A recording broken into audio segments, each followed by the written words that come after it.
Bueno, muchachos, entonces para continuar, ¿verdad? Con el tema que estábamos viendo, ¿verdad? Acuérdense que estamos viendo los regímenes militares. Tenemos que ver otros aspectos, ¿verdad? Que tal vez quedaron pendientes y también ver que este proceso, pues, es un proceso que no se mantuvo, que terminó en algún momento, pues, gracias a Dios, ¿verdad? Los regímenes militares en América Latina, pues ya no existen, ¿verdad? Se supone que todos los presidentes actuales, ¿verdad? Son electos democráticamente, ¿verdad? Hay un par de casos por ahí que todavía no, esto no, que no es así, que no es realmente así. Pero bueno, continuando con esto, ¿verdad? Acuérdense que todo, ya habíamos hablado en el video anterior que la dictadura, las dictaduras militares eran totalmente apoyadas por lo que era Estados Unidos. Entonces, de alguna forma, tenemos que tener claro que entre las acciones que yo les comentaba, ¿verdad? De que Estados Unidos se involucraba para poder hacer que los militares gobernaran los países, era primero el hecho de que eh, se les adoctrinaba a los militares, ¿verdad? Ya habíamos hablado de que en Estados Unidos había hasta creado una escuela, ¿verdad? En la cual los militares de América Latina iban a especializarse, ¿verdad? En técnicas, estrategias, en cosas que tenían que ver con el hecho de, de perseguir a la oposición, ¿verdad? Todos estos, como dicen en algún momento, enemigos internos, ¿verdad? Que Estados Unidos pensaba que todo estaba relacionado con lo que era la Unión Soviética o lo que era el socialismo.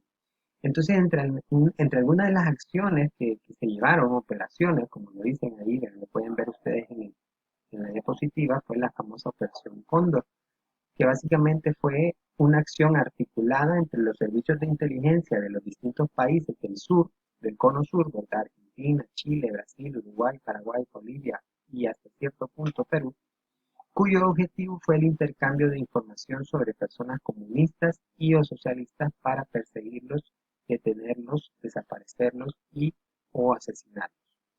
¿Verdad? Entonces, en pocas palabras, esto era como la operación que llevaba al punto máximo eso que les decía, ¿verdad?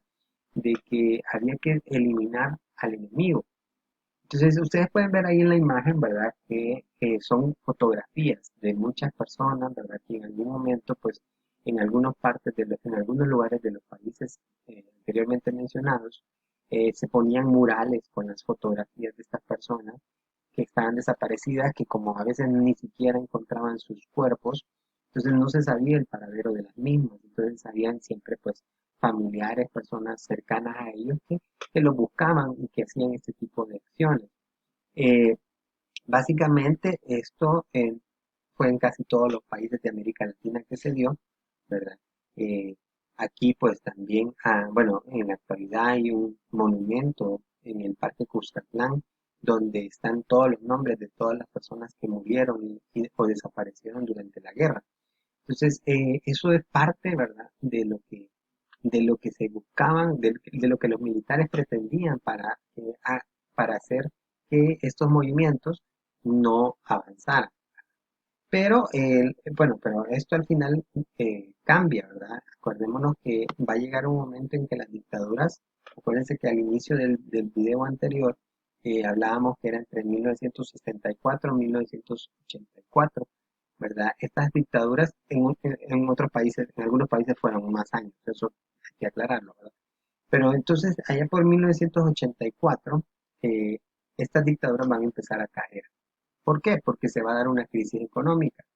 Hay que decirlo, ¿verdad? En el contexto de que acuérdense que siempre el principal aliado de los dictadores fue Estados Unidos.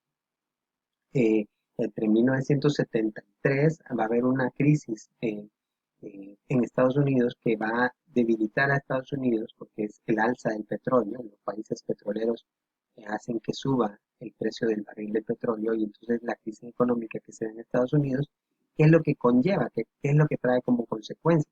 que las dictaduras militares ya no fueron apoyadas como anteriormente. Entonces, ante este poco apoyo de los Estados Unidos, va a empezar a darse procesos de protestas, de, de levantamientos populares, de que la gente va a empezar a exigir y a pelear por sus derechos. ¿Por qué? Porque los militares van a ir perdiendo poco a poco su, ese poder que ellos habían logrado tener durante tantos años atrás.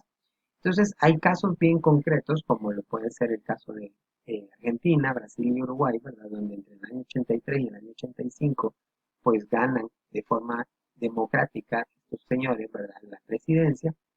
Pero también hubieron otros casos, ¿verdad? Que tal vez ya lo vamos a ver anteriormente, pues como ejemplo, ¿verdad? Podemos decir que, digamos, en el caso de nosotros, de El Salvador, ya sabemos que la dictadura militar no fue inmediatamente, pasó a ser una democracia. Sabemos que los militares son derrocados allá en el año 79, pero exactamente al año siguiente, en 1980, comienza la guerra civil, ¿verdad? Que va a terminar con los disque acuerdos de paz, ¿verdad? De 1992. eh, y a partir de 1992 se puede decir que empieza el proceso de democratización del país, ¿verdad? Sabemos que, bueno, democratización, una democracia, entre comillas, ¿verdad? Que no realmente no cumplió con las expectativas. Pero bueno, ese es el caso muy particular de El Salvador. En otros casos, ¿verdad? Como dijimos, sí se empieza a dar este proceso en los años 80.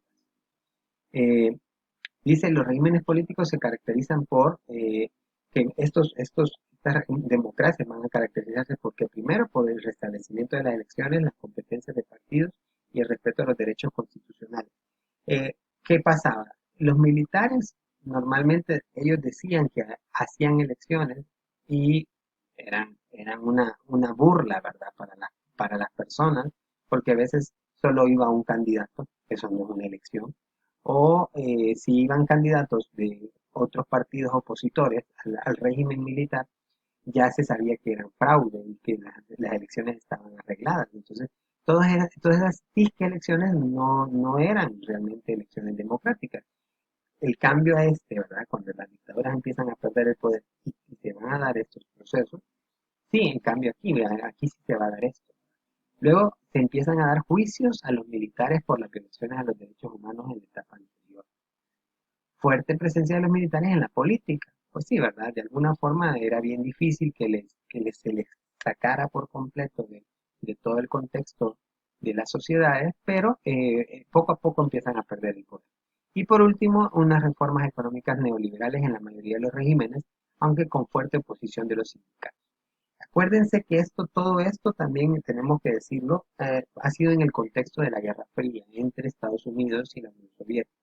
Pero cuando termina la Guerra Fría, hasta por el año 89, Estados Unidos se vuelve la única potencia a nivel mundial y entonces entra de lleno, ¿verdad? Con sus reformas neoliberales. Entre ellas, solo para mencionarlo, eh, las famosas, las famosas privatizaciones, ¿verdad? Que se empieza a privatizar los servicios de telecomunicación, se empieza a privatizar la salud, se empieza a privatizar las pensiones, etcétera, etcétera. Entonces, esos son como características de estos nuevos regímenes democráticos que empiezan a implementar.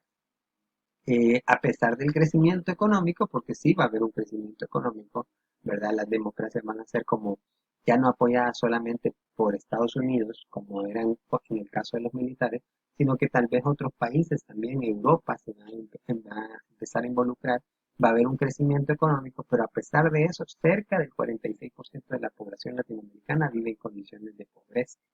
Entonces, en realidad, este cambio hacia la democracia y hacia que ahora el pueblo sí elige a sus gobernantes, pues sí, es un proceso bueno, pero no lleva todos los cambios que debe de llevar, ¿verdad?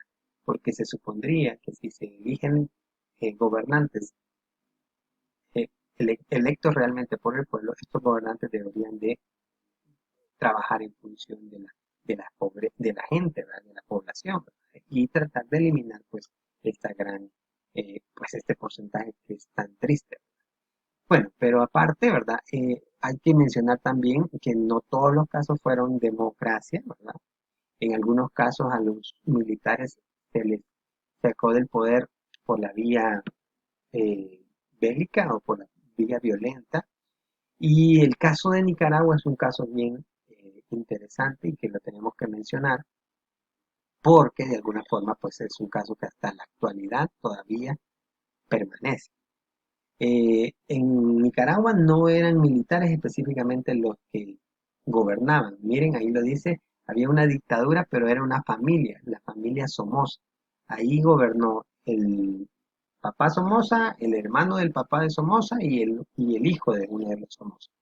Entonces, y miren, fue desde 1937 hasta 1979. Una sola familia que gobierna todo este tiempo. Entonces, a la permanente represión contra sus opositores unió una corrupción y apropiación de bienes públicos y privados. En 1961 se funda el Frente Sandinista para la Liberación Nacional, ¿verdad? Y eso les sonará un poco conocido, ¿verdad? FSLN, ¿verdad? Solo por una letra, casi el mismo FMLN.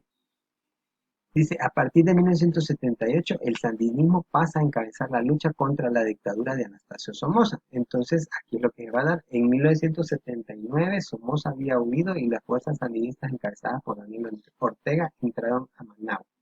La situación que debió enfrentar el nuevo régimen fue difícil, aparte del grave deterioro económico y social, la situación se hizo más complicada por la presión del gobierno, etc. Lo que quiero decirles que, vaya, a lo mejor al principio pareció como el héroe, ¿verdad? De que había derrotado a una dictadura que tenía aproximadamente, pues, veámoslo, del 37 al 77 son 42 años, sería de dictadura. Qué bueno, se terminó con la dictadura de los Somos, pero ¿quién es el actual presidente de Nicaragua? Daniel Ortega. Estamos hablando de que desde 1979, no es que ha sido el presidente de Nicaragua desde 1979, pero ha estado ahí y ahorita ya tiene aproximadamente como 10, 12 años de ser presidente y quiere que su esposa sea la siguiente presidenta. Entonces, esto ya realmente cayó en lo absurdo, ¿verdad? Entonces, ese es otro caso, ¿verdad? De dictadura también, ¿verdad? En este caso que se está dando actualmente. Ese es uno de los casos que todavía en América Latina no se logra solucionar. Bueno, muchachos, espero que este video les haya servido para entender más que todo este tema, ¿verdad? De las dictaduras. Y pues como siempre en clase, pues seguimos sacando más dudas y viendo otros detalles que a lo mejor no los podemos ver aquí. Cuídense y un gusto como siempre.